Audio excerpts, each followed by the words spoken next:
Bonjour, nous sommes là aujourd'hui pour interviewer Adrien qui est parti à l'University of Southern Denmark, donc au Danemark, au cours du semestre 1 de l'année 2013-2014 pour son bachelor. Donc tout d'abord Adrien, pourquoi avoir choisi de partir dans cette université et surtout dans cet établissement? Alors moi, c'est un cas un peu particulier, c'est-à-dire que je suis en 16 med et en 16 med, on a ce qu'on appelle des tracts, donc ce sont des régions géographiques sur lesquelles on doit se focaliser pour les échanges universitaires. Et moi, je devais aller au Liban, sauf que avec les problèmes en Syrie, donc comme on est en 2012-2013, effectivement, il y a eu des problèmes en Syrie, donc l'échange au Liban était annulé et on m'a proposé d'autres universités qui étaient donc celle de Vasa en Finlande et celle de Sodenborg au Danemark. Et j'ai préféré Sodenborg au Danemark puisque j'ai eu des anciens étudiants d'Euromed déjà sur place pour savoir un peu comment ça se passait. On m'a dit que l'université avait un bon niveau, que l'université commençait à augmenter même son niveau et à avoir une aura internationale et que la ville était très sympa et qu'il y avait une très très bonne ambiance les étudiants en échange. Donc voilà pourquoi j'ai choisi Sodenborg au Danemark et SDU. D'accord. Et concernant donc bon, c'était pas trop le cas avec toi parce que peut-être pas trop le cas avec toi parce que tu voulais partir au Liban. Est-ce qu'il t'a fallu le TOEFL, le TOEIC ou enfin une moyenne exigée? Bien sûr, il faut toujours avoir le TOEFL généralement pour les échanges, enfin notamment en 16 med, en sachant que le niveau de TOEFL demandé ici pour cette université est un peu supérieur à la moyenne, parce que généralement c'est 550 pour Ouais. la plupart des établissements en échange, et qu'ici pour SDU c'est 575. Donc voilà, donc si on veut postuler pour cette école, faut vraiment faire attention et avoir un score au TOEFL supérieur à 575. Ok, parfait. Et est-ce que tu as une idée de la moyenne générale que tu avais à peu près? Honnêtement, non, non, aucune idée. D'accord, bon, c'est pas grave. Concernant les documents administratifs, est-ce qu'il t'en a fallu? Combien de temps ça t'a pris? Est-ce que tu as dû payer? Non, alors moi justement, comme il y a eu ce souci par rapport à mon autre échange universitaire, j'ai fait l'application en 2 jours. Donc c'est-à-dire que la deadline était le 30 mai, je crois, et le 28, j'ai envoyé tous les documents. Donc il faut juste avoir donc une lettre de référence, je crois à l'époque, d'un professeur, donc ce qui s'acquiert plutôt rapidement. Et après remplir tous les documents qui sont fournis par l'université et avoir le document basique pour tous échanges de la part d'Euromed, donc qui certifie que on est bien étudiant à Euromed ou enfin à Kedge Business School aujourd'hui. Donc on est bien étudiant et qu'on est enrôlé actuellement. Donc c'est les seuls documents nécessaires et il n'y a pas de visa à avoir. Il n'y a pas de carte de séjour. Alors après, c'est toujours bien d'avoir la carte d'assurance maladie européenne parce que c'est quelque chose qui peut toujours servir ici. Mais tous les documents à remplir pour être résident au Danemark se font sur place. D'accord. Ouais, puis comme c'est l'Union européenne, la carte d'identité, ça suffit normalement. Exactement. Ok. Donc, ben, on va passer à la partie environnement scolaire. En ce qui concerne les cours, est-ce que tu as eu un large choix? Est-ce que c'était dur ou comment tu as senti le niveau? Honnêtement, il y a pas un large choix au niveau des cours. Par contre, il y a beaucoup de crédits ECTS sur certains cours. C'est-à-dire que moi, j'ai pris que des cours à 10 crédits ECTS. Mhm. Comme ils font valider 30 pardon, pour les 16 mètres, et je crois que c'est le maximum d'ailleurs qu'on puisse valider, moi j'ai pris que 3 cours voilà, qui valaient chacun 10 ECTS. C'était les 3 seuls cours disponibles en 10 ECTS, et le reste, on devait avoir 5 autres choix. Qui étaient du 7,5 ou 6 crédits ECTS. Mais dans l'ensemble, il n'y a pas énormément de choix par rapport aux cours. Et il peut arriver que des cours qu'on ait déjà eu à Catch Business School, on les ait une nouvelle fois ici. Alors on peut prendre la partie advanced, donc c'est-à-dire qu'on va aller un petit peu plus profondément dans le sujet, mais ça reste, il y a quand même beaucoup de similarités. D'accord. Donc du coup, donc c'est les cours là-bas sont enseignés en anglais, j'imagine. Bien sûr.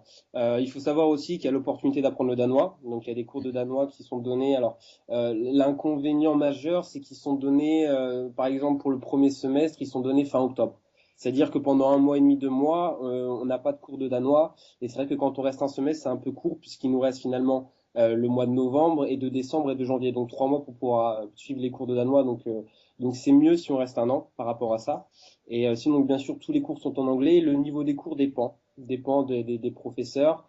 Généralement, comme on est dans une culture plutôt, je vais dire stricte, c'est peut-être pas le bon mot employé, il y a un certain niveau quand même, avec bien sûr une méthodologie d'apprentissage qui est différente, qui rejoint plus le style anglo-saxon, dans le sens où, par exemple, on a beaucoup de papiers, enfin beaucoup, des papiers à rendre, et il faut toujours citer, c'est-à-dire que on fait de la recherche académique finalement, et donc on se base sur des textes académiques la plupart du temps. Donc ça, c'est plutôt la méthode anglo-saxonne et la méthode américaine où effectivement on doit acheter des bouquins, donc généralement qui sont des éditions Pearson ou des éditions, là j'en ai un sous les yeux, bah non je l'ai pas, pardon, donc des éditions de Pearson par exemple avec, donc ce sont des bouquins de 600 pages qu'il faut lire.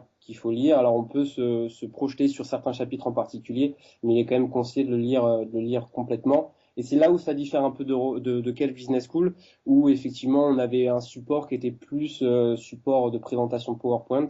Mm. Donc c'est un peu la différence avec Edge. D'accord. Et du coup, grosso modo, en heures de présentiel en cours, tu avais combien d'heures et donc chez toi, tu travaillais combien d'heures Alors moi, par semaine?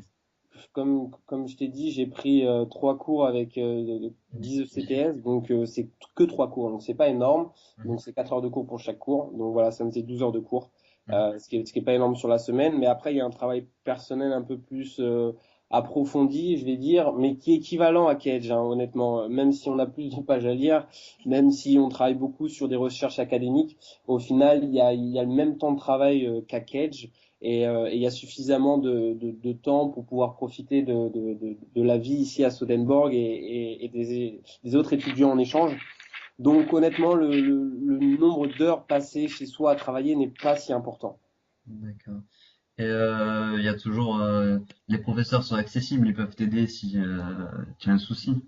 Bien sûr, en général, bien sûr. Après, il y a toujours des cas particuliers. Moi, j'ai les cas particuliers d'un professeur qui est le vice-président de Danfoss, donc Danfoss qui est une des plus grosses entreprises au Danemark. Et c'est vrai que lui est un peu moins disponible, mais par rapport à son travail et à Ouais. son milieu professionnel. Mais sinon, bien sûr, les professeurs, on peut facilement leur parler. Ils nous aident facilement.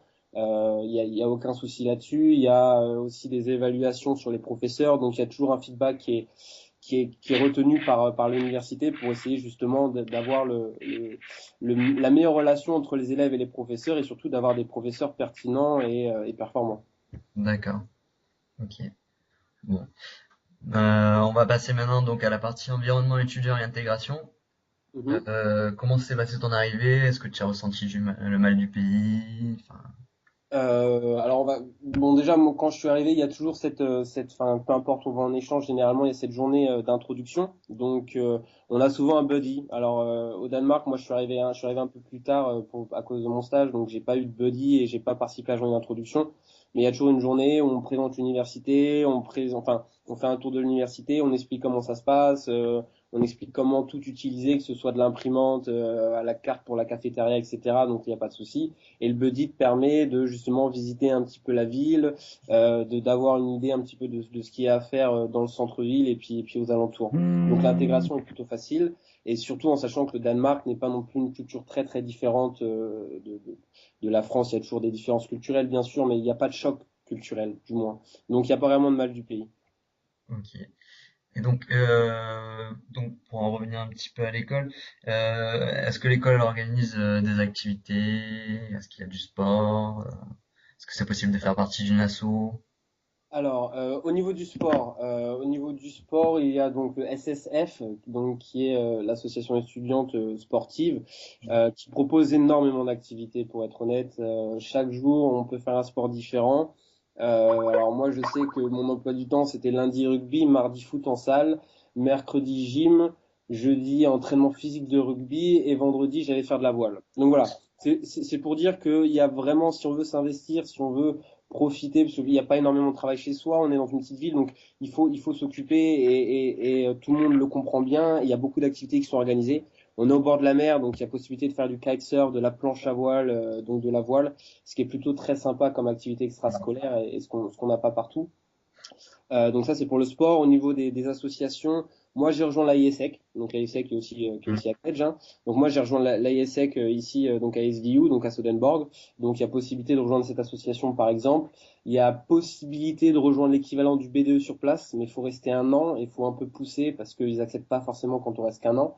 Et sinon, c'est à peu près toutes les associations qui existent sur place.